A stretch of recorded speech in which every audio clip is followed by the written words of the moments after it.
विद्यानंद सत्यार्थी संजय ठाकुर जी और भैया तमाम लोग संजोग कर रहा हूँ, गुजारिश कर रहा हूँ कि आप लोग तालियों के साथ भाई इस ऐतिहासिक क्षण के गवाह बनिए।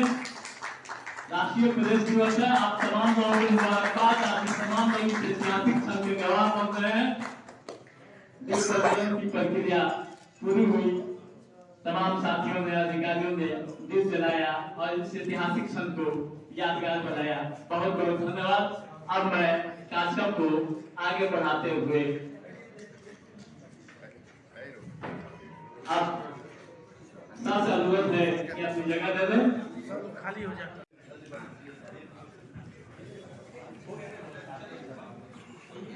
2 मिनट समय देंगे सर का, गुड्डू मिश्रा जी सर को बुके देंगे प्रेस की तरफ से। सर को आप लोग स्वागत कीजिए भाई, इस्तेमाल कीजिए तालियों के साथ भाई बुके दे रहे हैं। कुछ और साथी लोग अयोध्या भैया के साथी भी आए हैं, वो भी सर को कुछ देना चाहते हैं। आप भी आइए सर, आप भी दे दीजिए, आप भी आइए।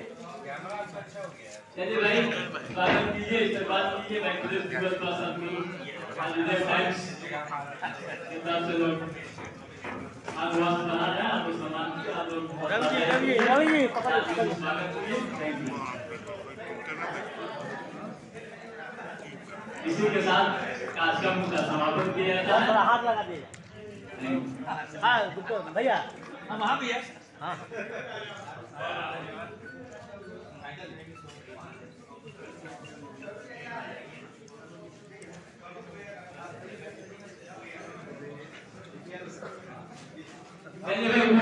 सम्मानित डीपीआर साहब को एक ताली बजनी चाहिए। आप लोग ताली से डीपीआर साहब का सम्मान कीजिए।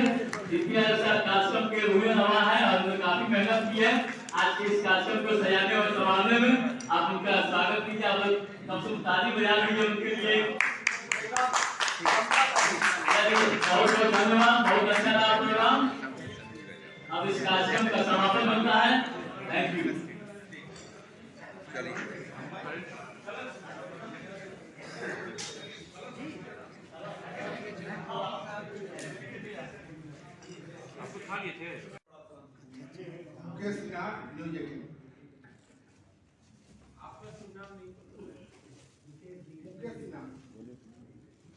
डॉक्टर विपिन बिहारी मौर्य, जिला bureau chief Dainik Ayodhya Times Motihari permission. Pradeep Kumar Singh, Dainik Ayodhya Times Motihari.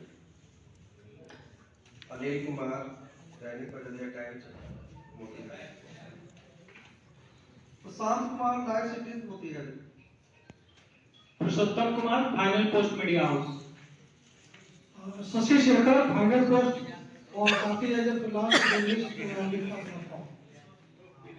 Paharpur प्रखंड अविनाश मिश्र, आर श्रम भारत। अमृतेश कुमार ठाकुर, लोक चिंतन मैगजीन निखिल राज, प्रभात खबर मोतिहारी। सचिन कुमार, दादक मोतिहारी। कुंदन मिश्रा, इसके live news Motihari. Abhishek Mishra, citizen media house Motihari. Abhishek Kumar, Prabhat Khabar Motihari. Bihari बैठक, चंपाक मिश्री मोतिहारी। अरुण तिवारी, समय मंथन मैगजीन पटना। संजय कुमार ठाकुर, ब्यूरो प्रमुख, राष्ट्रीय सहारा, हिंदी दैनिक, उर्दू रोजनामा और ईमेल एजेंसी। अध्यक्ष जर्नलिस्ट वेलफेयर सोसाइटी। सच्चिदानंद सत्यार्थी, प्रभात खबर, ब्यूरो चीफ मोतिहारी।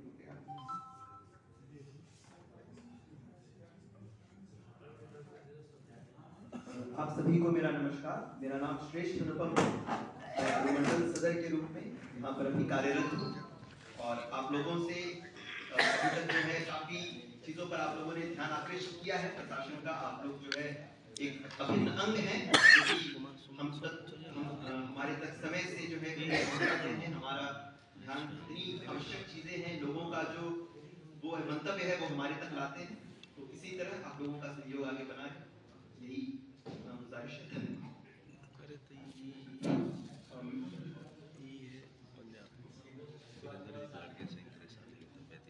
मेरा नाम समीर सौरभ है। इसी बिहार प्रदेश का निवासी हूँ और मेरा जन्मस्थल पूर्णिया रहा है। प्रारंभिक शिक्षा दीक्षा भी पूर्णिया में ही हुई है। उसका ग्रेजुएशन करने का मौका IIT खड़गपुर से मिला। इससे पहले इंडियन एडमिनिस्ट्रेटिव सर्विस से पहले मैंने पुलिस सर्विस में गया, महाराष्ट्र कार्ड था, लेकिन सर्विस नहीं कर पाया, बस ट्रेनिंग के समय फिर इधर मेरा ट्रांसफर हो गया। ज़्यादातर लोगों को पता हो कि मेरा प्रोबेशन इसी जिला में हुआ है और ज़्यादातर लोगों को मैं जानता भी हूँ। तभी आप लोग देखते हो कि DM सर के बगल में यंग टाइप का लड़का बैठा हुआ कुछ डायरी में नोट करता था, वो मैं ही था। अभी थोड़ा वजन बढ़ गया है तो हो सकता है पहचानने में समस्या हो, लेकिन मैं ही था जो सर के बगल में बैठ के डायरी में लिखता रहता था। तो काफ़ी अच्छा अनुभव रहा है। बहुत सारे लोगों से पहले से ही जान पहचान है। और इससे पहले DDC बनने से पहले मेरा जो SDM का टेनियर था, लगभग 1.25 साल का टेनियर था, वो डेहरी ऑक्सफोर्ड में था, जो रोहतास जिला का एक मंडल है। वो भी टेनियर काफ़ी अच्छा बीता। और अभी जस्ट लास्ट मंथ ही DDC के रूप में मोतिहारी पूर्वी चंपारण में मेरा पदस्थापन हुआ है। और मैं उम्मीद कर रहा हूँ कि जितना प्रोफेशन में मैंने एंजॉय किया था, और मैं आपको अगर पिछले 15-20 दिन की बात बता दूं तो ठीक है, मतलब हेक्टिक रहा है, लेकिन ऐसा लगता है कि अपने घर में ही काम कर रहे हैं तो एक थकान महसूस नहीं हो रहा था। मतलब कभी फील्ड जा रहे हैं, अभी भी आए आप लोग का क्या कहीं भी जा रहे हैं, इतने जान पहचान के लोग मिल रहे हैं, वही चेहरा, तो आपको लगता है कि आप घर में ही हैं। घर ये आप ये मान के चलिए कि अब इतना हम बिना थके हुए लोगों से मिलते रहेंगे तो डेफिनेटली जब यहाँ से जाने वाले होंगे तब तक मेरा हेल्थ डाउन हो जाएगा। रमा सर के साथ पैदल चलते थे। बिल्कुल बिल्कुल। संबोधन भी कर दिया जाएगा। ठीक है।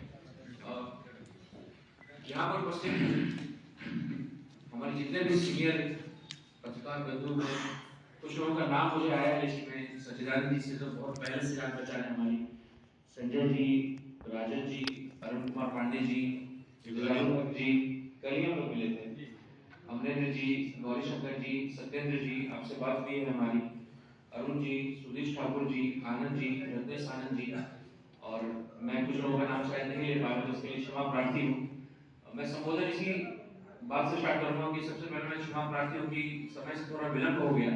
और विलंब का कारण है कि आज हम लोग का जांच करने को होता है, तो मैं सोचा कि सुबह जांच करूँ ताकि यहाँ के आराम से बैठूँ। यहाँ आकर के फिर दिमाग में रहा कि जांच में जाना है, जांच में जाना है, तो फिर उस चीज़ को एंजॉय नहीं कर पाते। तो इसलिए यहाँ आए तो इत्मीनान से सारा काम करके आए हैं। बोले कि नहीं, आराम से जो आज एक मीट रखा गया है नेशनल प्रेस डे के आलोक में, तो उसमें हम लोग विचार विमर्श करेंगे। बहुत अच्छे अच्छे पॉइंट्स आई हैं। ये जो हमारा आज का टॉपिक है, the media's role in nation building. कोई भी, जैसे हम लोग में सब लोग शिक्षित साक्षर हैं, हम लोगों ने इतिहास पढ़ा है, अपना भूगोल पढ़ा है, सब कुछ पढ़ा है, तो जो नेशन बिल्डिंग की परिकल्पना है, आप सबको पता है कि 1947 से 1857 के पहले यहाँ पे रजवाड़े हुआ करते थे। 1857 के पहले राजाओं का रूल था, मुगल साम्राज्य था, बहुत सारे छोटे छोटे रजवाड़े हर जगह थे। तो जब अंग्रेजों से लड़ाई की बात हुई, उसके बाद एक कॉन्सेप्ट आया भारत। अगर आप गौर से देखिए तो पहले बहुत सारे छोटे छोटे प्रोविंसेस, छोटे छोटे स्टेट्स हुआ करते थे, लेकिन जब आजादी 1947 को मिली तो एक देश बना था भारत, जो कि बहुत सारे ऐसे प्रोविंसेस, ऐसे स्टेट्स को मिलकर के बना था। तो आप पहला देखिएगा तो वो लिखा हुआ है India that is Bharat is a union of states. ये हमारे कॉन्स्टिट्यूशन में लिखा हुआ है, आर्टिकल 1। तो ये हम 1897 का पहले का पहले देख रहे थे सिचुएशन, और 1947 से बात कर रहे हैं। जो बीच में नेशन बिल्डिंग का जो कॉन्सेप्ट आया, क्या कुछ भारत की परिकल्पना हो सकती है कि इतने लोग एक जैसे हैं? ये नहीं कि मैं इस रजवाड़े का हूँ, उस रजवाड़े को, तो हम लोग अलग हो गए। नहीं, हम सब भारतवासी हैं। तो ये जो एक परिकल्पना आई थी, इस परिकल्पना को बनाने में सबसे ज्यादा इंपॉर्टेंट रोल प्रेस का रहा था, इसमें कोई डाउट नहीं किसी को। आप उस समय के पत्रकार जो उस समय हुआ करते थे, उनके जो भी अखबार आते थे, जो भी मैगजीन आती थी, जो ब्रिटिश हुकूमत के अगेंस्ट लोग लिखते थे, तो इस तरीके से लिखते थे कि लोगों के मन में आ गया कि अच्छा, हम भारतीय हैं। और वो जो भारत की परिकल्पना जो हम बोल रहे हैं, हम इतिहास की बात कर रहे हैं। अभी प्रेजेंट समय में आए भी नहीं है।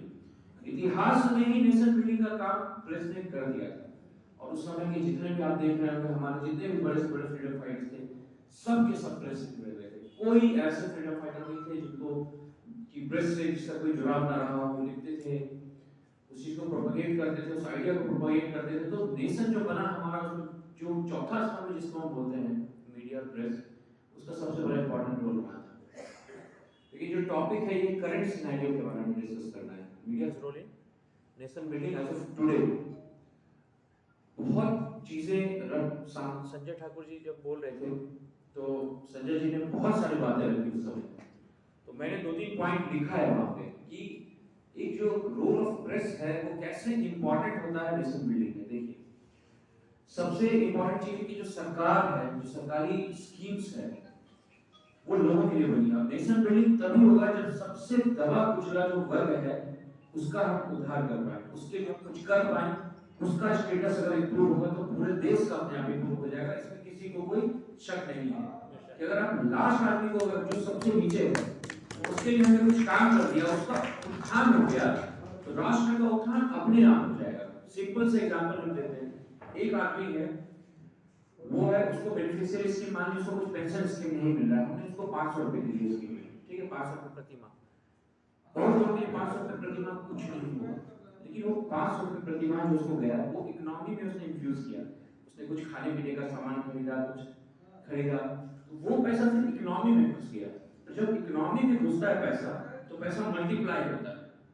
वो 500 रुपए में जिससे उसने सामान खरीदा, हो सकता है वो सामान से 400 रुपए में खरीदा, 100 रुपए का उसका प्रॉफिट हुआ, फिर वो 100 रुपए को वो दुकानदार अपने लिए यूज करता है। तो आप देखिएगा, जब आप इकोनॉमिक एनालिसिस कीजिएगा, तो हमने सोशल अपलिफ्टमेंट के आदमी का, उसको कोई योजना का लाभ दिया और उससे पूरा राष्ट्र का विकास हो गया। तो मीडिया का रोल सबसे इंपॉर्टेंट यहाँ इसलिए आता है कि बहुत सारी स्कीम्स में कुछ ना कुछ गड़बड़ियां रहती हैं, कुछ ना कुछ खामियां रहती हैं, जो हम बोलते हैं कि लास्ट माइल कनेक्टिविटी होनी चाहिए, जो लास्ट पर्सन है वहां तक हमको पहुंचना चाहिए। किसी ना किसी वजह से हम पहुंच नहीं पाते हैं, काम का प्रेशर रहे, या हो सकता है लोग कुछ इनिशिएटिव ना लेते हो, लोगों का खुद का पदाधिकारियों का इच्छा उतना ना होता हो कुछ लोगों के केस में। तो वैसे केस में जो चेक एंड बैलेंस का काम करती है वो मीडिया करती है। मैं आज का उदाहरण आपको दे रहा हूँ। आज मैं अभी सिसवा पूर्वी पंचायत में बंजरिया प्रखंड में, वहाँ एक पत्रकार बंधु है, उन्होंने मुझसे सवाल किया, यही सवाल किया कि सर ये जो जांच हो रहा है ये मोतिहारी के आसपास तो हो जाता है, ये छोटे छोटे पंचायत मोतिहारी के आसपास, लेकिन जो सुदूरवर्ती है, जो बाढ़ग्रस्त क्षेत्र रहा है हमारा, वहाँ स्कीम्स अच्छे से नहीं इंप्लीमेंट होती है, वहाँ पे योजनाओं की जांच सही से नहीं होती। तो मुझे ये पता चला, फिर मैंने लिस्ट निकाल के देखा, तो आज ही जो है हम लोग को विभागीय दिशा निर्देश मिला है कि एक दिन में क्लस्टर वाइज हम लोग को जांच करना है। तो खैर उनका रिव्यू आज उन्होंने एक बात रखी, लेकिन ऐसा कहिए कि हमारी अच्छी बात है कि हम पहले से प्रिपेयर होके गए थे, वहाँ आज ही से क्लस्टर वाइज सारे पंचायत को एक साथ लेकर के जांच करना है। तो ये इनपुट आया, जो इनपुट बहुत सकारात्मक इनपुट था। उन्होंने बोला कि सर देखिए ये समस्या है कि आप शहर के आसपास के पंचायत का जांच हो रहा है, ग्रामीण का नहीं हो रहा है। तो वो एक इनपुट हमने लिया। हम लोग अगले बार से ये करेंगे कि जो लोग वरीय पदाधिकारी हैं वो लोग थोड़ा अंदर जाएंगे, अंदर वाले पंचायत जो सच में जिनके बारे में रेपुटेशन थोड़ा खराब है, वहां जाकर काम करवाएंगे। तो ये इनपुट मैंने आज का एग्जांपल दिया। तो ये इस तरह से थोड़ा थोड़ा इनपुट आता है, तो हमारा जो होता है काम करने का भी चेक एंड बैलेंस रहता है कि अगर कहीं गड़बड़ काम हो रहा है उसको सही भी किया जाता है। और जितने भी मैं आपको बताता हूँ, जितने भी इज्जतदार ईमानदार पदाधिकारी जो काम करना चाहते हैं, जो काम करते हैं, वो डेफिनेटली इस फीडबैक को बहुत पॉजिटिवली लेते हैं कि हाँ आपने बताया है, इसका मतलब मेरे में कमी है, मेरी स्कीम वहां तक नहीं पहुंच पाई है, वहां कुछ गड़बड़ी हुई है इंप्लीमेंट करने में, मैं उसको जाकर के दोगुनी मेहनत करके इंप्लीमेंट करूंगा। और मैं ये बात कर रहा हूँ कि मैंने देखा है कि पूर्वी चंपारण जिला में पदाधिकारी का जो लॉट है बहुत सकारात्मक है। इस चीज को पॉजिटिवली लेकर के हम लोग काम करते हैं और आगे भी करेंगे। तो इसके लिए मैं बहुत बहुत धन्यवाद देता हूँ कि जो चेक एंड बैलेंस का काम आप लोग करते हैं वो बहुत इंपॉर्टेंट है। और मैं उम्मीद करता हूँ कि आगे भी इस तरीके से हमसे सवाल पूछे जाए, ताकि जो भी विकास हो रहा है, जो गति से विकास हो रही है, उसमें और वृद्धि हो। 3 चीज के बारे में संजय जी ने बताया था कभी, आचरण, सिद्धांत और आदर्श। ये 3 वर्ड मैंने नोट किया है। ये इन्होंने जो यंग पत्रकार है उसके लिए उन्होंने बताया, ठीक है। ये बस आचरण, सिद्धांत और आदर्श पत्रकारों के लिए नहीं, पदाधिकारियों के लिए भी है। अगर हमारे आचरण सही है, हमारे सिद्धांत सही है, हमारे आदर्श सही है, और हम मान के चल रहे हैं कि जो लास्ट पर्सन है वहां पे, एक सामने पंक्ति है, पंक्ति का जो अंतिम व्यक्ति है, अगर हम उस तक लाभ पहुंचा दें, मेरा आदर्श ये है कि हम उसको सही लाभ पहुंचा दें, तो राष्ट्र का विकास होने में कहीं से कोई इशू नहीं होगा, कोई दिक्कत नहीं होगी। इसी बीच में मुझे लगता है इधर से भी बोला गया था कि समालोचना वर्ड भी मैंने नोट किया कि अच्छा वर्ड है समालोचना की। उन्होंने बताया कि आलोचना बस नहीं करनी है, समालोचना करनी है कि आप पॉजिटिव फीडबैक दीजिए कि हाँ ठीक है, काम गड़बड़ हो रहा है, यहाँ इसकी गलती, आपने क्या काम किया है, आप उसमें कैसे काम कर रहे हैं।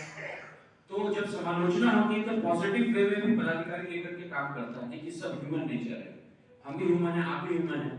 आप ही को घर में अगर कोई आपके मान लीजिए किसी घर में 2 बच्चे हैं, एक बच्चा का खूब तारीफ कर रहा है, एक बच्चा को बहुत डांटिएगा, देखिए वो जिसको आप डांट रहे हैं थोड़ा झिझकेगा, थोड़ा बैक फुट पे रहेगा। तो मतलब इस पर अगर पॉजिटिवली बताया जाता है चीजों को तो वो पदाधिकारी बहुत अच्छा काम करता है। किसी पदाधिकारी को हम ही लोग अगर डांट के काम कराएंगे, तुम नहीं कर रहे हो, ये कर रहे हो, गड़बड़ कर रहे हो, हम देखते हैं कि परफॉर्मेंस अच्छा नहीं होता, वो बैक फुट पे जाता है। तो ये चीज जो है समालोचना बहुत अच्छी चीज है, ये अगर इंप्लीमेंट सब कोई करे तो पूर्ण विश्वास है कि काम तो होगा ही होगा, उसमें कोई डाउट नहीं है, लेकिन जो पॉजिटिव एनवायरनमेंट इस जिले का है वो बरकरार रहेगा और अच्छा होगा। 3 चीज जो 3 स्तंभ बोले जा रहे थे अभी, मैंने उसको भी नोट किया था, निष्पक्षता, नैतिकता, ईमानदारी। ये चीज अगेन मैं बोल रहा हूँ कि बस हमारे पत्रकार बंधु या प्रेस से जो भी बंधु हैं उनके लिए नहीं, सबके लिए है। अगर मैं निष्पक्ष होकर के बिना किसी भेदभाव के सारे लोगों को इक्वली ट्रीट करूं, और जिसको जैसे मान लीजिए किसी को बेनिफिशियरी को बेनिफिट देना है, मैं इक्वली ट्रीट करूं कि हाँ मेरे लिए सब बराबर है, तब मैं इफेक्टिवली कर पाऊंगा। अगर मेरे मन में कुछ मान लीजिए बायसनेस है कि नहीं इस पर्टिकुलर पंचायत में नहीं देंगे, इस पंचायत में नहीं, मैं इफेक्टिवली कुछ काम नहीं कर पाऊंगा, उल्टा मेरे ऊपर दोष ही लगेगा, आरोप भी लगेगा। तो जब तक निष्पक्ष होकर के आप सारा काम नहीं करते हैं, आप पे आरोप लगना ही लगना है। नैतिकता, ये जो नैतिकता है ना आज के डेट में बहुत मतलब कह सकते हैं कि महंगा कमोडिटी जैसा हो गया है। एकदम बिल्कुल जो आप सोच सकते हैं कि बहुत रेयर चीज है कि नैतिकता बहुत ज्यादा लोगों में मिले आपको। लोग हैं, अच्छे लोग भी हैं, बुरे लोग भी हैं, लेकिन नैतिकता ऐसा पैरामीटर है जिसपे खड़ा उतरना शायद सबके लिए मुश्किल हो जाता है। कहीं ना कहीं हम लोग कभी ना कभी लाइफ में जरूर ऐसा डिसीजन लेते हैं जब हमारा नैतिकता का पूरा परिचय होता है।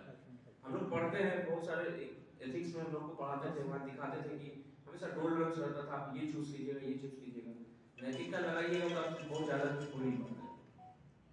एक सेकंड कंटिन्यू करता हूँ। बोला था कि जो नैतिकता है वो एक बहुत महंगा कमोडिटी हो गया आज के डेट में, जिसको कि सबके बस की बात नहीं होती है। लेकिन पत्रकारिता जगत में जितने मैंने वरिष्ठ पत्रकारों को देखा है, जितने भी सीनियर कॉरेस्पोंडेंट, सीनियर जो भी पत्रकार हैं उनसे जो हमारा इंटरेक्शन हुआ है उसमें हमने देखा है कि वो एक जो सिंसियरिटी दिखती है, एक मुद्दों को उठाने की सिंसियरिटी दिखती है, वो बिल्कुल अलग, मतलब मैं उससे काफी इम्प्रेस भी होता हूँ। और तीसरी ईमानदारी। देखिए सब आज के डेट में बहुत मूवी देखते हैं, ईमानदारी बहुत महंगा शौक है, इस टाइप से बहुत सारा डायलॉग भी सुने होंगे, लेकिन प्रॉब्लम क्या है कि ईमानदारी तो बिल्कुल नेचुरल चीज होना चाहिए हमारे अंदर में, जो कि बहुत आज के डेट में बहुत ही रेयर कमोडिटी हो गया है। ईमानदारी बहुत नहीं मिलती है, और बहुत सारे इंस्टेंसेस में ऐसा देखा गया है ना कि अगर लोग ईमानदार हैं तो उनको ईमानदार होने का घमंड हो जाता है। सबसे बड़ा दिक्कत ये है। ईमानदार होना अच्छी बात है, लेकिन ईमानदार होते हुए भी उस अहम को ना पालना, तब अगर आप वो कर पाए तब आप सच्चे सेंस में ईमानदार हैं। क्योंकि आप देखिएगा बहुत सारे लोग हैं कि अरे मैं तो गलत बिल्कुल नहीं करता, मैं तो एकदम ईमानदार हूँ, मैं गलत काम कर ही नहीं सकता, उस चक्कर में वो अच्छा काम भी नहीं कर पाते। ये फैक्ट है, ये आपने भी नोटिस किया होगा। तो ऐसा नहीं, ईमानदारी रखना है, लेकिन उसके अहम में अगर हम रह कि हम ईमानदार हैं, हमसे बड़ा ईमानदार तो कोई है ही नहीं, इन दैट पर्टिकुलर केस फिर दिक्कत हो जाती है। तो ये 3 पॉइंट्स थे जो मुझे लगा आप लोगों के साथ शेयर करना चाहिए। और ये जो आपने क्वालिटी बताई है नेशन बिल्डिंग में एज अ पत्रकार में क्या क्या होना चाहिए, वो मुझे लगता है वो नेशन बिल्डिंग में ये सारी क्वालिटीज जो है हमारे अंदर भी होनी चाहिए, तभी जाकर के जो है देश का सही डायरेक्शन में निर्माण हो सकेगा। और नेशन बिल्डिंग में जो मीडिया का चौथा स्तंभ है देश का, वो जो मीडिया है, जो प्रेस है, उनका अभूतपूर्व रहा है, शुरू से रहा है। जब मैंने बोला कि नेशन की उत्पत्ति में उनका रोल रहा है, तो भविष्य में भी उनका रोल वैसा ही इम्पोर्टेंट रहेगा। हो सकता है मीडिया का थोड़ा जो प्रारूप है वो बदले, पहले प्रेस ज्यादा होता था, आज के डेट में प्रेस प्लस ये इलेक्ट्रॉनिक मीडिया है, सोशल मीडिया में नए तरह के आ गए हैं, बहुत यूट्यूबर्स हैं, बहुत सारे जो लोग एज ए न्यूज चैनल अपना चलाते हैं। इस तरीके से बहुत सारे ऐसे लोग हैं जो नए फॉर्म ऑफ मीडिया हो सकते हैं। हो सकता है कल को आर्टिफिशियल इंटेलिजेंस आ जाए, कुछ बहुत हाई-फाई टेक्नोलॉजी आ जाए कि आप कान में बस एक मशीन लगा है, आपको न्यूज सुनने में आ रहा है। तो इस टाइप का हो सकता है कुछ फ्यूचर ऑफ मीडिया का। फ्यूचर ऑफ जो वे ऑफ कम्युनिकेशन है वो क्या होगा मुझे भी नहीं पता, आपको भी नहीं पता, लेकिन मीडिया का रोल आज जो इम्पोर्टेंट है, कल जो था वो फ्यूचर में भी रहेगा और अभूतपूर्व ही रहेगा। और जो नेशन बिल्डिंग में जो हम बोलते हैं कि मीडिया का जो रोल है वो अनपैरेलल्ड है। और मैं उम्मीद करता हूं कि हमारे यहाँ से नेशन बिल्डिंग कैसे होगा, अगर चंपारण का बिल्डिंग हो जाएगा तो नेशन का भी बिल्डिंग हो जाएगा। तो मैं चंपारण के जितने भी हमारे आज के उपस्थित सभी महानुभाव, सभी पत्रकार बंधुओं से नम्र निवेदन करूंगा कि जो एक हमारा हेल्दी रिलेशन मेंटेन रहा है शुरू से, और जो पत्रकारिता से हम लोग को जो हम सचेत रहते हैं वो चीज, वो रिलेशन कंटिन्यू रहेगा और हमें आपका भरपूर सहयोग मिलेगा। और हम भी आपके लिए हमेशा उपस्थित हैं, कभी भी किसी तरह की कोई समस्या होती है हम लोग हमेशा रहेंगे आपके साथ। तो जो कदम से कदम मिला के चलने की बात है उसको हम लोग, उस चीज को हम लोग मेंटेन रखेंगे और उम्मीद है कि आगे चंपारण का चहुमुखी बहुमुखी विकास। बहुत बहुत